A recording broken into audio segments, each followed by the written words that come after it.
Hello guys, नमस्ते। के छ? आराम हुनुहुन्छ? हामी एकदम ठिकठाक छौँ। हामी चाहिँ के काम गर्दै थियौँ भन्दाखेरिमा यहाँनिर चाहिँ हाम्रो कार्यक्रम थियो। एक हप्ताभित्रमा 100 भन्दा बढी चाहिँ यसरी हँसिया खुर्पाहरू चाहिँ तयार गरेर चाहिँ नै पुर्याउने हाम्रो चाहिँ अर्डर थियो। अर्डरलाई के भन्छ नेपालीमा? अर्डरलाई के भन्छ? माग गर्नुभएको थियो। हामी चाहिँ अब त्यो बनाउँदा ट्याक्क लाइन गएपछि चाहिँ अब हामीलाई एउटा के याद आयो भने जङ्गलमा गएर जङ्गली फलफुलहरू खाने चाहिँ हाम्रो सोच आयो। यति बेला चाहिँ हाम्रो जङ्गलमा यति बेला के पाक्छ भन्दाखेरिमा चाहिँ त्यही बोटमा गएपछि देखाउँछु म। अचम्मको चिज कि त्यो पाक्छ, सबैले देख्छ, तर सबै मान्छे भन्न न कस्तो भन्न खोजेको मैले भन्दाखेरिमा धेरै मान्छे चाहिँ त्यो चिज खान डराउँछ क्या। यस्तो मिठो हुन्छ, बवाल हुन्छ, तर त्यो चिज खानलाई धेरै मान्छे डराउँछ होइन। हामी चाहिँ अब त्यहाँ ल्याएर जान्छौँ, त्यो फल टिप्छौँ, टक्क कस्तो हुन्छ त्यसको रुख, त्यसको स्वाद त अब मैले मात्रै थाहा पाउँछु होइन। सबैजना खान डराउँछ कि त्यो यस्तो खालको फल टिपेर खान्छ भन्ने चाहिँ आएको छ होइन। त्यस कारणले गर्दाखेरिमा तपाईँ यो जेटी भ्लगको अन्तिमसम्म रहनुपर्ने हुन्छ कि। यति बेला चाहिँ हाम्रो यो सानो छोरो दौडेर आइरहेको छ यतातिर। यो हाम्रो सानो छोरोको साथी त्यो अब झम्टिरहेछ कता हरायो भनेर। अब यता हाम्रो भेलातिर आउँदै हुन्छ। अब हामी चाहिँ जङ्गलतिर जाने। मेरो एउटा साथी चाहिन्छ मलाई चाहिँ। म अब रुखमा चढ टिप्छु। हाम्रो भान्जा चाहिँ ट्याक्क भयो होइन। एउटा खुर्पा लिने भन्दा हामीले चाहिँ अब चट्ट एउटा खुर्पा ल्याउँ। त्यो रुखलाई अब टिप्न सकेन भने काटिदिने। खुर्पा पुरा यस्तो बिगारेर यस्तो भएछ। अब हामीसँगै जाने अब जङ्गल भनेर जग्गा त्यति धेरै टाढो कि यसो छेउछाउतिर जाने। अब यो तपाईँको हाल छ्या कुकुरले हेर मुख चाटिन्छ कुकुरले। ओके अब न यहाँले त्यो हानी हो र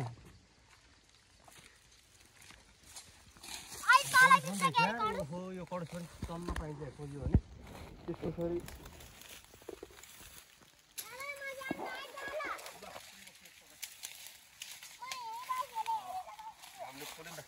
यति बेला चाहिँ हामीले खाना आएको चिज भनेको चाहिँ यो हो कि देख्दाखेरि म यस्तो रहर लाग्दो गरेर पाकेँ होइन। कोही चाहिँ अब हरियै छ होइन, कोही पाकेछ, थुप्रै पाकेछ। अलिक त्यो टाढाबाट देखाउ त भन्नु।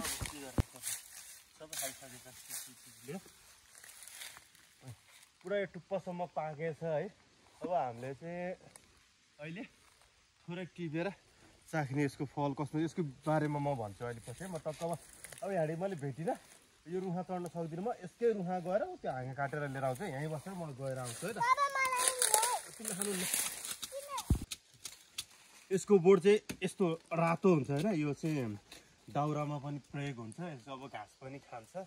तर यो कस्तो छ नि, यो अब नेपालभरिको त नभनौँ होइन। अहिले हामी यहाँ जतिजना छौँ नि, हामी 4-5 जना भएकोमा पनि यसमा 1-2जनाले यसलाई छुन्छ, कतिपयले यसलाई छुँदा पनि छुँदैन क्या। यसको यो रुखको विशेषता बडो अचम्मको छ क्या। अब यो फल पाकेछ, बाटोमा हिँड्ने सबैले देखेछ, आहा कति राम्रो फल भन्छ होइन। यहाँ चाहिँ पुरानो गोरेटो बाटो छ। पहिला अब सबै मान्छे हिँड्थ्यो, आजकल त अब सबै रोटोटो हिँड्न थाल्ने भइहाल्यो होइन। अब यस्तो मजाले पाकेछ रुख हो, यत्रो बडा रुख छैन, फलको रुख हो तर फल्छ, तर खाना खोज्छ, तर ओहो म त खानुहुन्न कि भन्ने मात्रै मान्छेको सोच हो। यो के कारण अहिले म भन्छु होइन। अब रुखमा चढ्न नसकेपछि यस्तो आइडिया लाउनु पर्छ। यो आइडिया चाहिँ तपाईँहरूले पनि सिकिरहनु। यस्तो गर्ने हो अनि यसो गरेर यस पछाडि यस्तो गर्ने हो। रुखमा चढ्ने आइडिया है यो चाहिँ। यो चाहिँ रुखमा चढ्ने आइडिया हो। अब त्यसो म रुखमा चढेँ।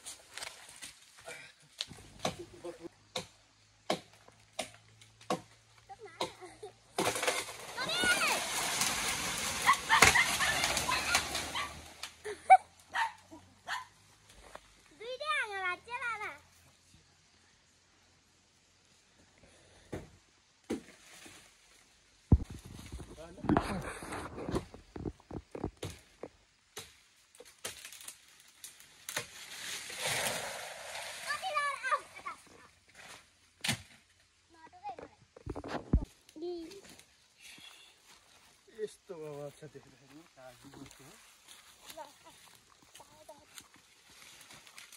दादा मानी खोज्छु नि। हुँदैन हुँदैन, यत्न यत्न नआउ पनि भन्दैछ। मम्मीले कराउनुहुन्छ तपाईँलाई बाबा हजुर यो खायो भने चाहिँ घाउ आउँछ है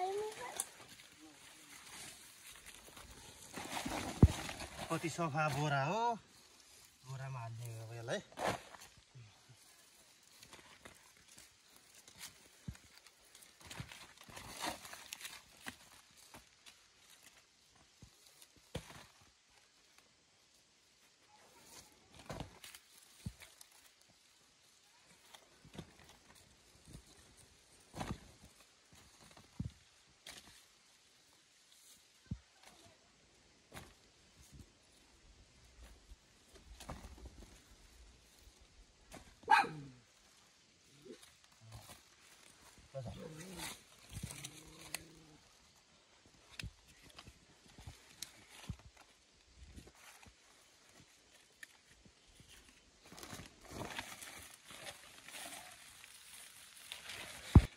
यो चाहिँ यसको नाम हो भलाए यो यस्तो खालको चिज हो हैन यस्तो खालको फल हो हैन अब यता चाहिँ सबैजना आइपुग्नु भएको रहेछ चटपट खाने कार्यक्रम भइरहेको रहेछ यता हामीले चाहिँ यो टिपेर लिएर अब यो चाहिँ कस्तो चिज भने देख्दाखेरि यस्तो राम्रो छ नि त अब यो नखाने खाम जस्तो छ नि तर सबैजना खान डराउँछ तिमी खाने नखाने नखाने तिमी म त खादिन खाँदैन तिमी नै अब खाने नानी के हो नि त उसले गर्दा तिमी तिमी खाने नानी मान्छे हामी दुईजना मात्रै रहेछ खाने यस्तो चिज हो कि यस्तो राम्रो फल छ तर कोहीले खाने कोहीले नखाने यो संसारको अचम्मको चिज भनेको यो एउटा छ हामीले चाहिँ कस्तो अब अलि यो चाहिँ ओइलायो भने खान अलिक सजिलो हुन्छ होइन यसरी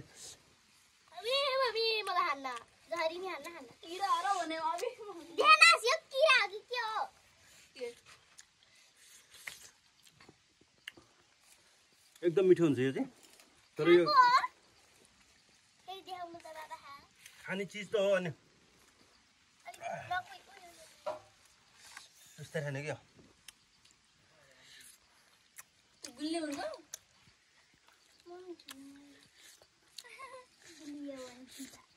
यो चाहिँ सुगा राखेर भोलिपर्छ 1 करोडमा बेच्ने यो चाहिँ काजु हो अब यसलाई चाहिँ टक्क सुगाएर राख्ने सुगेपछि यस्तो अब सबैले नखाएपछि आफू मात्र जहिले खाइ नि पाइयो कि आनन्दसँग एउटा चाहिहाल्छ नि त भन्छ तिमी पनि हामी दुईजना मात्रै रहेछ यहाँ खाने अब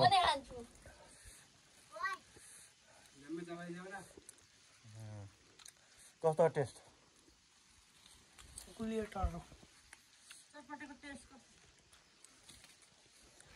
टर्रो मिठो छ गुलियो छैन अब तपाईँहरूलाई पनि यस्तो खालको अलिकति यस्तो छिग्या जस्तो लाग्यो मलाई यो खाने भए टक्क आउनुहोस् यहाँ सम्पर्क गर्नुहोस् अथवा तपाईँहरूको वनमा पनि होला तर अब यसलाई चाहिँ यसरी उनेर टक्क लाएर सुगाएर राख्ने हो त्यस पछाडि यो चाहिँ 1 करोडमा बेच्न लाने हो त्यहाँबाट किलोको 1000 हो तर कसले किन्ने हो सबैजना खान डराउने अब मै मात्रै खान्छु यहाँ रहेछ नि त यसरी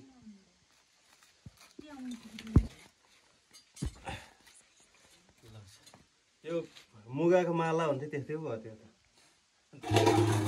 अब यसलाई चाहिँ चट्ट लाएर घाममा सुकाउने भन्छ अब है यसलाई अब चट्ट लाएर यसरी सुगाएर राख्ने अब यसलाई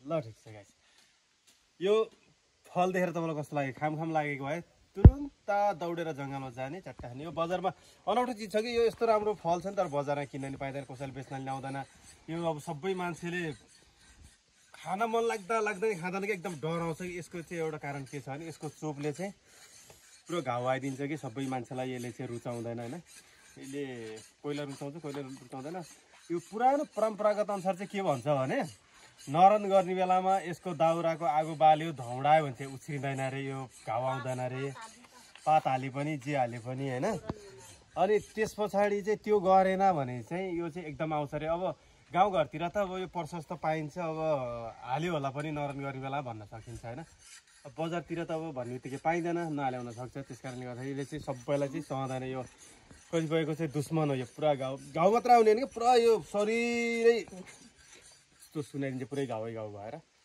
मलाई चाहिँ यसले एकदम मनपर्छ यो सबै मैले खाने क्या अब अरू नखाने भने चाहिँ तर सुगार आएपछि यो सुक्दै गर्छ सुकुटी बन्छ त्यस पछाडि खाने ओके अब हामी चाहिँ अर्को भिडियोमा भेट्छौँ यसपालिलाई चाहिँ यही भिडियो भइहाल्यो अब अर्को भिडियोमा हामी भेट्छौँ है त बाई बाई